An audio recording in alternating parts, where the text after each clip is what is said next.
welcome on stage Ivan Fadini. He said about him that he is a grown-up developer and now manager and director of Open Reply.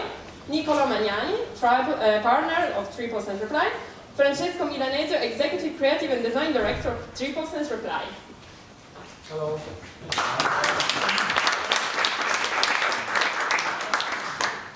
Okay.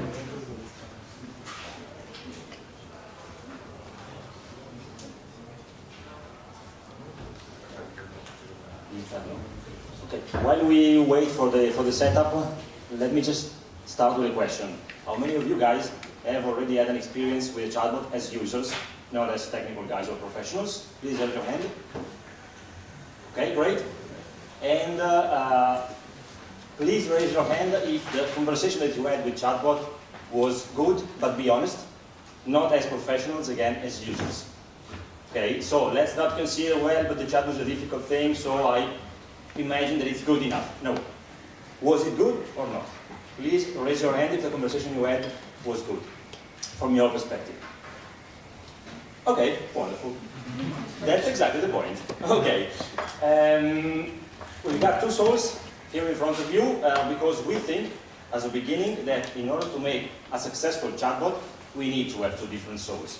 One soul, which is on this side of the stage, is the technological one. Okay, Open Reply is a technological company within the Reply group. And the other soul, actually it's 2 against 1, so you understand that it's more important this part rather than the technological one, is related to design. And what we're going to talk about today is how we think we should make a chatbot successful.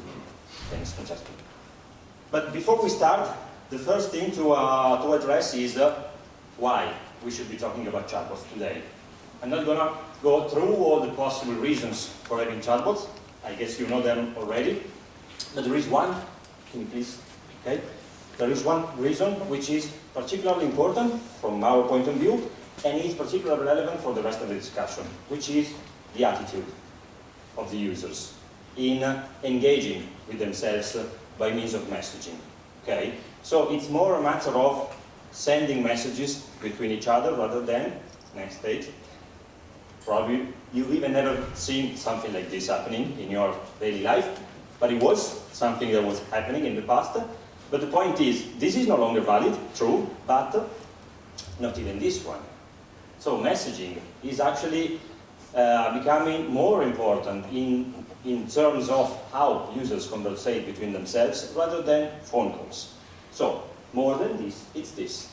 And it's even, let's say, dramatic from a certain perspective. I'm a father of 2 guys, and it's dramatic when you see your sons and friends, let's say, being probably 30 centimeters or 1 meter far from each other, and instead of talking to themselves, they are exchanging messages. That's awful from a certain perspective, but that's the way it is. And okay, we are talking about conversation. What is conversation? Conversation is the oldest interface. It's how humans interact with each other since the time we were sitting around the fire. But we know that technology has affected the communication. We don't know if in a positive or in a negative way. But everyone should be aware that communication may have already changed forever. That's a very hard issue. For this reason, I would like to share with you what an American linguist, John McWhorter, says about it.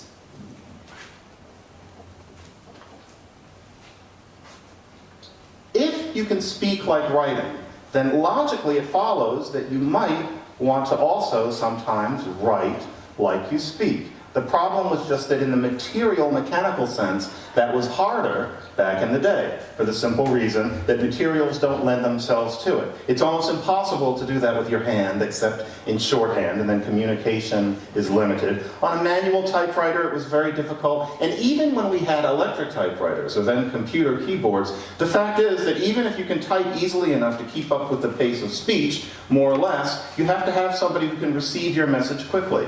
Once you have things in your pocket that can receive that message, then you have the conditions that allow that we can write like we speak. And that's where texting comes in. And so, Texting is very loose in its structure. No one thinks about capital letters or punctuation when one texts. But then again, do you think about those things when you talk? No. And so therefore, why would you when you were texting? What texting is, despite the fact that it involves the brute mechanics of something that we call writing, is fingered speech. That's what texting is. Now we can write the way we talk. If you can speak like... Okay, so texting is one of the ways we talk nowadays. That's the point. And when we are examining an interaction with the chatbot, we are in front of a conversation. Just like when we talk to Siri or Cortana or our best friend. Nothing more than words. Okay, so the video is quite relevant. The point is, if that's the way our, say, friends are used to communicate between each other, then we might start thinking about, and we're already late actually, that whenever they need to communicate with brands, probably they would like to share the same approach. So, the point that brands need to start engaging with customers by means of texting or messaging platforms is relevant from this attitude perspective, and also if we consider the fact that there are lots of reasons for our customers not to be entirely happy about the online experiences they had so far. And unless, without, let's say, going through all these details, there are two of these topics that I would like to focus on. The first one is, can't get answers to simple questions. The point is, when users approach a brand, probably they are doing so because they just have a very simple doubt for which they want a very simple answer. And possibly a real-time one, so without waiting a week or so. Second aspect of this survey, say, is services feeling personal. So, if we're talking about a website, if we're talking about an email that we receive as customer and so on and so forth, they are all made for everybody in the same way. While when we talk between each other, we expect the other to be talking with me, rather than with everybody. So an experience which is more personal. So the whole point is, if that's the way we would like to do, how can we do this? So what do we need? Okay, next please. There is one buzzword which has been born and around in the internet even before we thought about the issue. That's normally the case, let's say, which is named conversational marketing, that we try to follow as much as possible in implementing our solution, both technological and design-based, of chatbots. Why is that? Because for us, it's relevant to stick to this approach, which mandates, let's say, a personalized experience in real time, and with the main goal of capturing first, qualifying afterwards, and connecting as an ultimate step, let's say, the user with the brand. 1 second on this. The most important one, and we will see this in the later slides, let's say, from our perspective at least, is capturing the interest of the customer. Okay? We create a chatbot, the chatbot has a focus. Okay? But the point is, are we sure that the same focus is also the one that the user has when starts the conversation with the chatbot? So the very first and most important thing that we have to do is to make sure that the first question is answered properly. If we lose this possibility, then we're making a big damage in the rest of the conversation. Okay. From a design point of view, we are talking about a conversation, and the conversation is the interface. And if the conversation is the interface, the good news is that we don't need designers anymore. That's great, that's fantastic, that's amazing. No more post-it, no more hipster guys trying to convince you that your interface is elaborate. Wow! I'm very happy, I'm a designer, I can retire myself, that's a good point. But, I mean, unfortunately, that's not true. Because the fact that we all regularly converse doesn't make us good at designing conversation. Is it possible to drive a car without knowing how it works?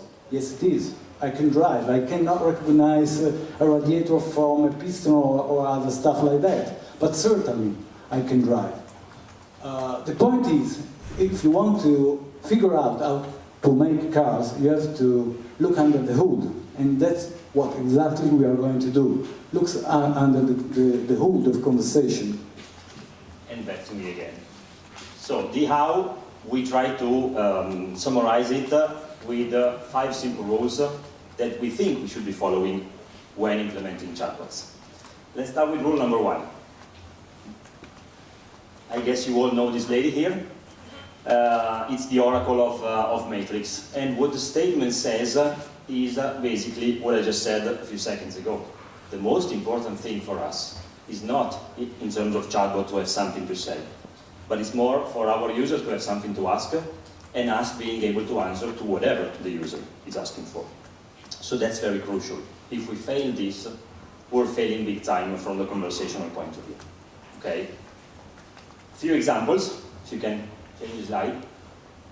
These are taken, of course, translated into English, because our solution is, unfortunately, in Italian, because our customer is an Italian telco operator, taken from our chatbot. The point is, we think we need to distinguish, in order to make sure that we capture the first request that is coming from our customers, the requests in 3 possible categories. The first category is, reasonably enough, let's say, the request that we have been profoundly trained to understand. So our focus, the chatbot's focus. The second category of requests, the second category of requests that we have to be able to address is not necessarily the ones that we have in focus, let's say, but are the ones that reasonably enough our customer is going to sooner or later hit when he's conversating with us about this particular topic. And even if we don't have to provide a real solution for these questions, at least we need to be able to address them. One example can be, you can have whatever information you like from the website. Just go there, here's the link, and you will find your details. The third set of requests that we have to somehow address are the ones that are completely unknown or external, let's say, from the scope perspective. And these ones are still possible, because somebody will try sooner or later to cheat with our chatbot. And the point is, we have to fail. There's no point in lying. Okay? We will never be able to understand all the possible things that the customer can ask us, but we need to try and fail as elegantly as possible. Okay? And this means not failing big time, but trying to, let's say, switch the conversation back to a safe ground from a certain point of view. Rule number 2 is something that really bothers me when I try chatbots which are in production right now. It seems that the focus of all the chatbots is to try some sort of IVR-like approach. So, more than answering to users' questions, chatbots are firing questions from their point of view, and they are expecting an answer from customers. And if they don't answer such questions, they just say, sorry, I don't understand. That's not the point in conversation. What the chatbot should be able to do is expecting users' reactions rather than forcing them to happen. Okay? An example, this is what happens too many times when we conversate with chatbots, which is, okay, we're talking about taking an appointment for doing whatever you might have in mind. Buttons might be an option, so chatbot can ask a question by saying either option A or B or C. But the point is, we need to expect the possibility that the user doesn't answer by selecting either A or B or C, but saying something different. Again, if the answer is, sorry, I don't understand, it's bad from a conversation perspective, it's awful from a design perspective, and the end result is that customer is not going to be happy and probably not going to continue the conversation towards the focus that the chatbot has in mind. So to be more practical, how do we address this kind of topics when we have to write conversation? It's not that we have to put down in a list of possible questions and answers. It doesn't work like that. We have to, first of all, focus on all the stakeholders that may be involved in a conversation and all the needs that these stakeholders may express towards this kind of conversation. So you have to make a lot of interviews with customers, with marketing department, with sales department, with all the people that may have knowledge of a particular subject and that may be involved in giving you value about this kind of conversation. Otherwise, you fail and missing the point, the value, and you have to rewrite again the whole conversation. Second step is about scripting. So designing an happy conversation means understanding what is an introduction, which is the tree of conversation that may be useful for the user. And the most important part is the intelligence around the conversation, which is atomizing all the possible conversation and try to understand which are the relevant paths getting into the conversation and out of the conversation. So building a framework of atoms of conversation. There are three key elements in every conversation. The one is the introduction. This is the matter of subject we can talk about. The other one is the orientation. Give the user chance to understand which are the possibilities, the chance, the way to interact with our chatbot. And the third, which is very important too, is about action. So provide relevant action options for the users.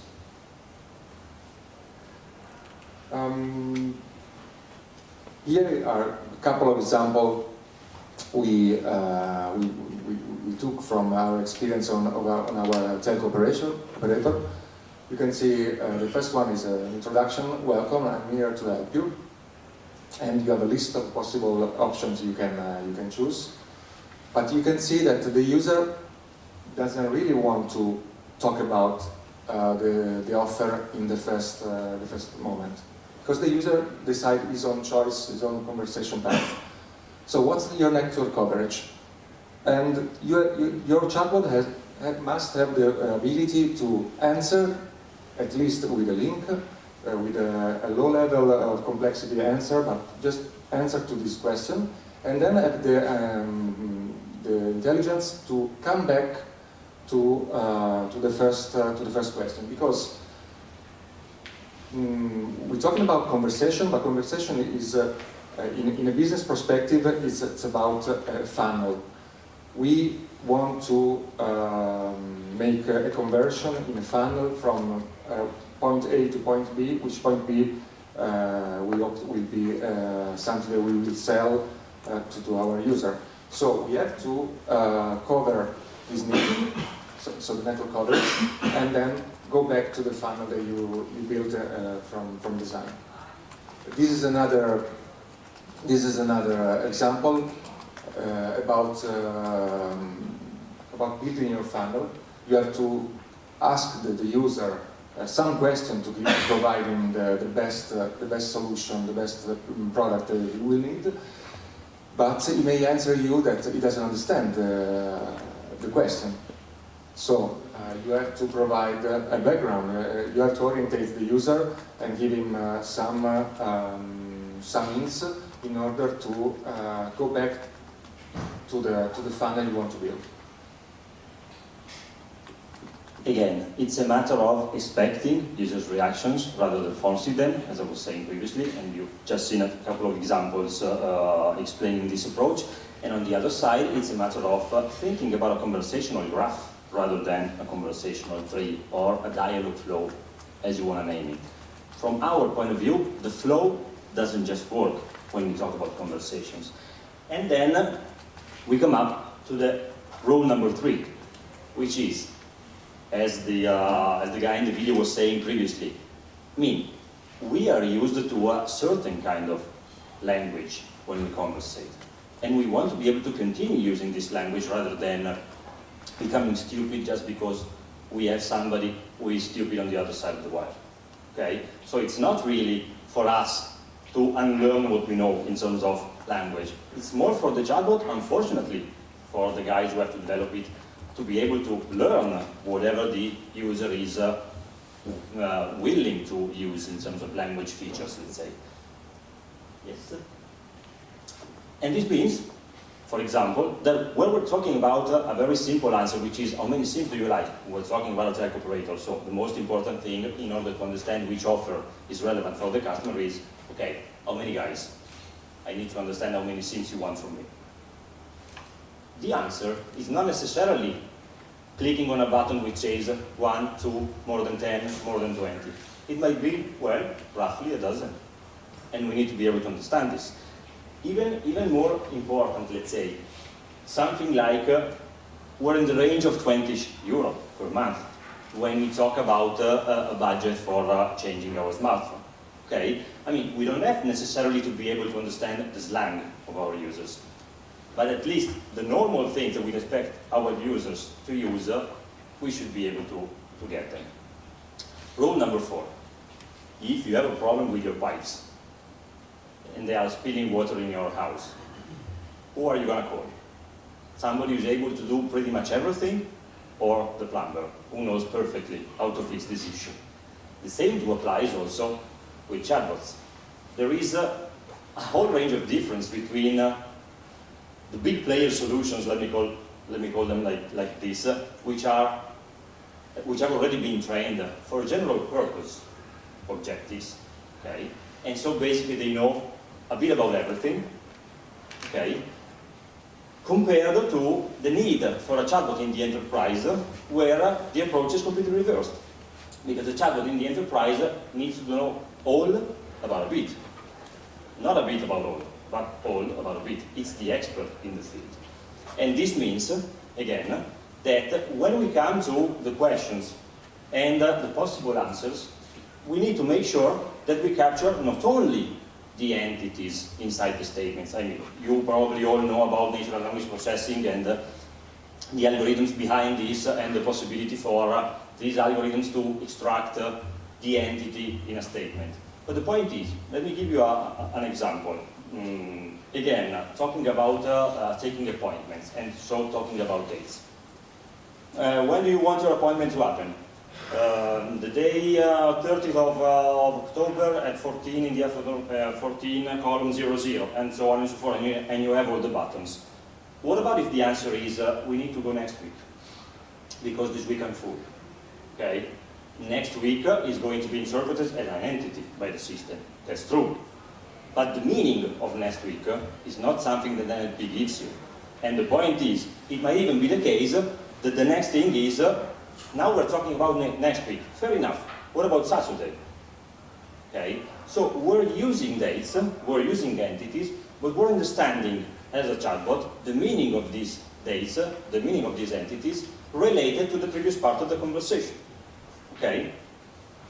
Last rule, and I thank my son for giving me the chance to use Raven from Teen Titans, because this character of Teen Titans created a song, let's say, for one of her friends, which at a little stage of this, a little point of this song says something like, don't say what you mean, but mean what you say. So focus not only on the message that you have to, let's say, pass to your counterpart, but focus also on the way you pass this message. And this means?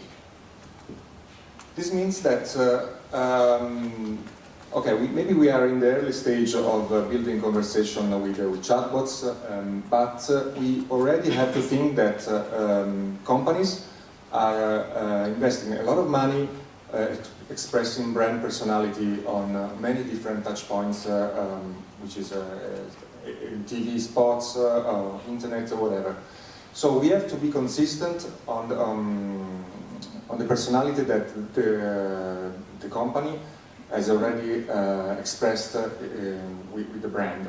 Which means that when you have a conversation, you have to express the personality of the brand that already been expressed in other touch points. Otherwise, it can be strange, can be silly, it doesn't work properly.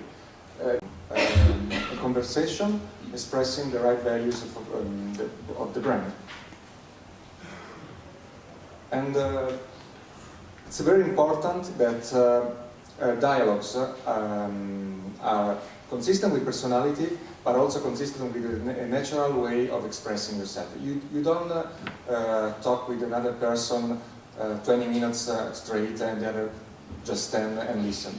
You expect a conversation, so you have short and effective sentences, questions, in order to express yourself correctly and enlarge the conversation with the other person. So, in summary, it all boils down to a few features which are important for creating a successful chatbot and a successful virtual assistant, automated conversation, whatever you call it. I'm not going through all of these. The first one, of course, the most important, is offshore the conversational memory, which is something that not even Siri has. Hey Siri, call my wife. Now send her a message. The second statement fails, because Siri doesn't know that the first statement and the second statement are related one to each other.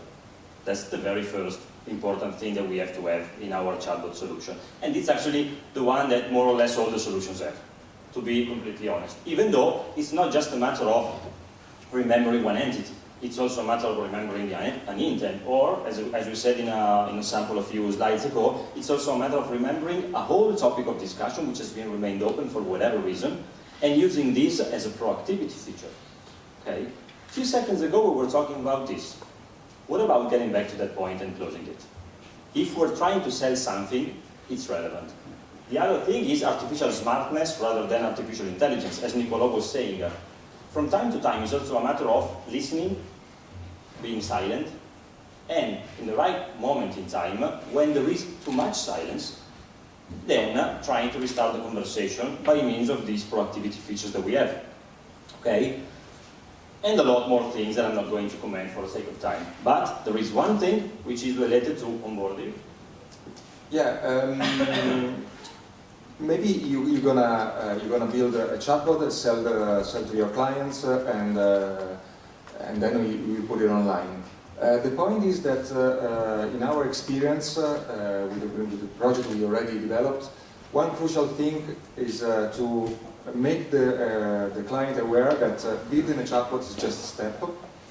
You have to be consistent with personality, as I said, with brand values, as I already said. But the reality is that sooner or later your client will measure the results of your chatbot. And if you don't put in context, if you don't build touch points which are related to your chatbot, you will fail, because you won't sustain traffic to the chatbot.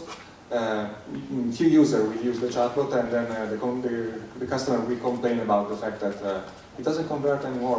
What's happening? So the reality is that you have to build a strategy from the very beginning, putting a link to the chatbot in beautiful positions within all the touch points of your client.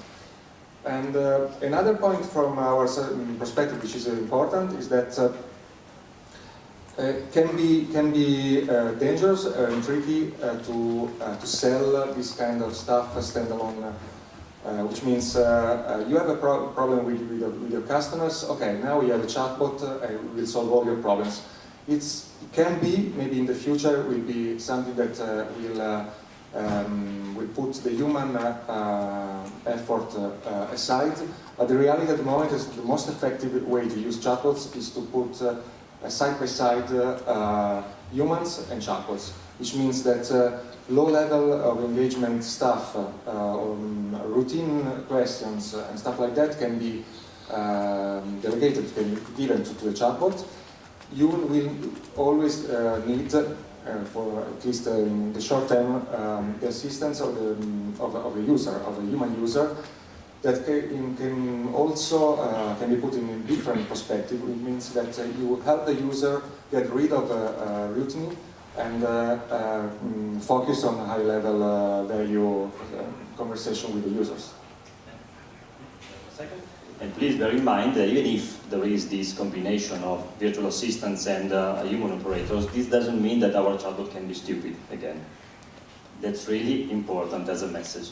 And the final result is one of the results that we've been, let's say, lucky enough to be able to work on, is the chatbot for lead qualification that we created for our customer Win3, certain part of business, small and medium enterprises. You can find it on the website. It's in Italian, so if you're Italian, you can go and give it a try. It's a chatbot, of course, but we will be happy if you will say something like, well, okay, but it's not that stupid. Okay? And just to close off, video.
Thanks very much for your time.